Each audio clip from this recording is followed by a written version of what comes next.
Hello everyone, আজকে আমরা গিয়েছিলাম আজমান। সকাল বাজে আই থিঙ্ক 9টা। গিয়েছিলাম একটা পার্কে, ওইখানে যেয়ে দেখি ওইখানে একটা সি বিচও আছে।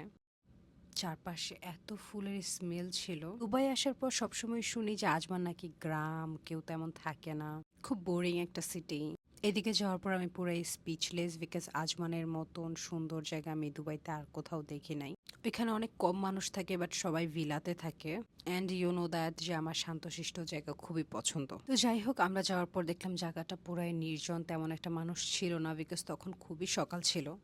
অ্যান্ড আমি পরে গিয়েছিলাম একটা বিয়ের জামা বলতেছি এই কারণে, বিকজ আমি একটা খুবই গর্জিয়াস ড্রেস পরে গেছি, যেটা পরে অ্যাকচুয়ালি পানিতে নামা যাবে না। আমি যদি পানিতে নামিও, সো আমি ব্যাক করব কিভাবে। আর বাচ্চা আমার খুবই পছন্দ, বাচ্চাদের দেখলেই আমার খুব ভালো লাগে। আর বাচ্চারা খুব এনজয় করতেছিল, এগুলো দেখতেই অনেক ভালো লাগে। অ্যান্ড আমার মনে হয় বাবা মা আসলে পৃথিবীর সবচাইতে সুন্দর একটা জিনিস, এর চাইতে সুন্দর কিছুই হয় না।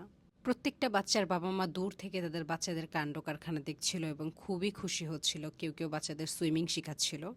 আমি জানি না কেন পানি দেখলে আমার খুব নামতে ইচ্ছে করে। And I have no idea যে এখানে এত সুন্দর একটা বিচ আছে। অ্যান্ড নট অনলি মি, আমার ফ্রেন্ডরাও অনেক অবাক হয়ে গেছে। অ্যান্ড বাচ্চাদের ডুবানো দেখে ওর পানিতে সুইমিং করা দেখে সবারই পিনিক উঠছে যে সবাই ডুবাবে। দেন আমি অর্ধেক পানিতে একটু নামলাম, একটু হাঁটলাম। দেন আমার মনে হলো যে না, আমার অনেক মিডলে যাওয়া উচিত। দেন আমি বাসায় আসছি আবারও 2 ঘন্টা ড্রাইভ করে। 2 ঘন্টা ড্রাইভের পর আমরা আবার খিচুড়ি রান্না করলাম। খিচুড়ি, মুরগি, হাঁসের মাংস রান্না করার পর সালাদ বানানো, এগুলো সব কিছু শেষ করে আমরা আবার ওই বিচে গিয়েছি।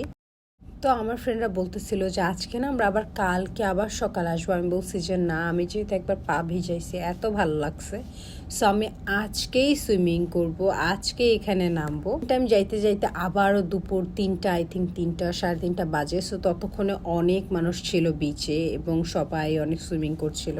ধীরে ধীরে মানুষ অনেক বাড়ছিল। দেন আমরা বাসা থেকে আবার রেডি টেডি হয়ে সব কিছু মেনটেন করে আবার গিয়েছি এখানে দুবাইতে। সো আমরা এইবার আর কোনো লেট না করে, কিছু না করে দৌড় দিয়ে একটা ঝাঁপ দিছি। You all are know that যে কক্সবাজারের যে পানি সেটা একটু লবণাক্ত থাকে, কিন্তু সেটার চাইতে 100 গুণ বেশি এই পানিটা লবণাক্ত ছিল। এত লবণ ছিল পানিতে। যাই হোক, সো আমি একটু ফটোশ্যুট করছিলাম, একটু ভিডিওস করছিলাম, একটু টিকটক করছিলাম।